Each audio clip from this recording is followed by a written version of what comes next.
Hello viewers, nobody is making home decor like this with crochet. And once you see what's possible with just a hook and some yarn, you are going to want to clear you all weekend. I have been crochet for years and I still get surprised something. You think you know what crochet can do, you picture bunnies, scarves, maybe a greeny square blanket throw on a couch, but then you come across a pattern that make you stop and just stare at it. Like did some really make that by hand? That's what this video is about. We are going to go deep into one of the most creative, most satisfying Croatian home decor pattern I have ever come across, and by the end of this you will have everything you need to make it yourself. Let me be real with you for a second. A lot of people get into Croatia and they stay in the same zone forever. They do the same basic stitches, the same stitch basic shape, and then they wonder why it's start to feel boring after a while. The thing it's not that Croatia gets boring. That it's that they never push past for beginners stuff, and that's not their fault. Most tutorial online keep things super simple because they have scared of losing people. But here, what happens when you stay in that zone? You never get to experience the part of Croatia that actually did good. The part where you look at what you just made and you genuinely cannot believe your own hand did that. This pattern is exactly that kind of project. So, what are we actually making? We are making a wall hanging, but not just any wall hanging. This is a structured layer textures piece that combines multiple techniques in a way that look almost architectural. Think of it like a fiber art sculpture that hangs on your wall. It has depth, it has movement, it has this really satisfying mix of open lace section and dense solid area that create contrast. When light hit it, the shadow change throughout the day, so it generally look different depending on when you look at it. People are going to walk into your home and ask where you bought it, and you have going to get to say you made it. Before we get into the how, let's talk about why this is pattern stood out from the hundred of others crochet home decor pattern floating around out there. Most crochet wall hanging follow a pretty predictable formula. You start at the top, work your own way down in row, add some fringe at the bottom, and call it done, which is fine. There's nothing wrong with that. But this pattern breaks that formula in a few really interesting ways. First, it uses a combination of working flat and working in the round.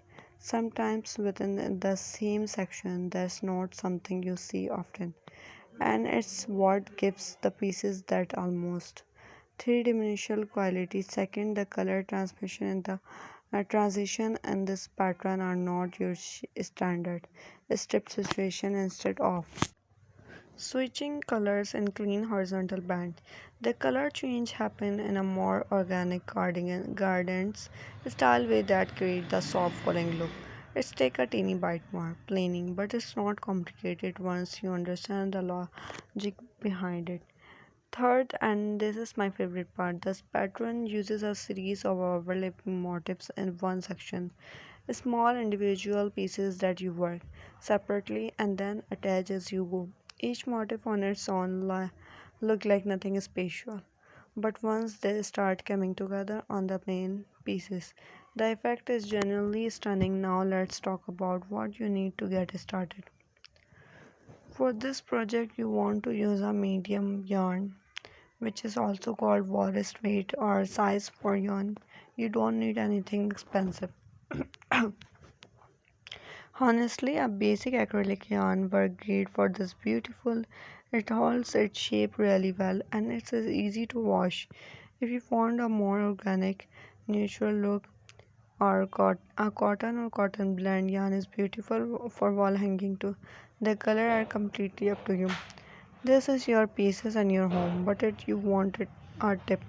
High contrast color combination tend to look the most dramatic. Think deep navy with cream, terracotta with off-white or forest green. For weaving in and because yes, there will be and to weaving in.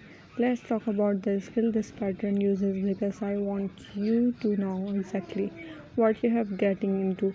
If you can do a basic chain stitch, a single crochet and a double crochet, you have the foundations you need. This pattern does introduce a few stitches that might be new to you if you have still in the early stage, but none of them are difficult. They just need a little practice before they click. The main ones are the bubble stitches, which create those satisfying little puffy bump of textures. The shell stitches make those fun shape sections that add the lacy open area, and the surface slip stitches, which you see at the end to add decorative line on top of finished section. Each of these has been around forever.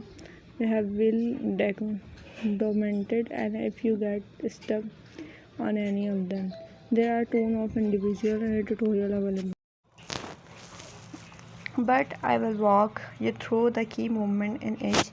Once on as we go, the starting chain for this piece is 47 chain. That gives you enough width to create a wall hanging that looks intentional without being overwhelming. Once you have your starting chain, you have going to work the first section in row. The section is the background layer and its work in a simple but rhythm stitches pattern that create a nice tight fabric with the subtitle textures. If not plain, even the background has character, but is calm enough to let the motif in the middle sections really pop. Here's where a lot of first time wall hanging makers go wrong. They work the background sections and then they try to rush into the decorative part without giving the background enough room. The background needs to breathe.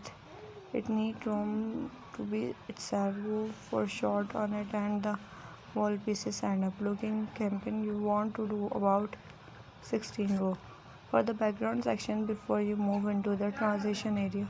The transition area is one of my favorite parts to explain because it's where the pattern get clever.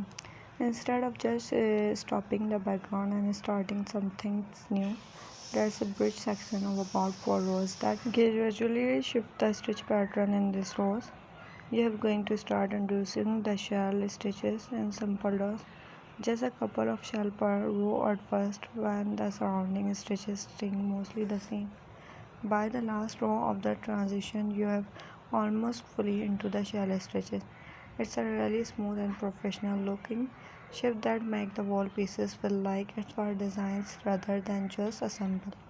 When you have through the transition, you enter the main decorative section. This is the where the magic is. The shell stitches stack over and create this is beautiful cascading fan shape across the width of the piece. But here's the thing, you are not just doing plain shell at certain points.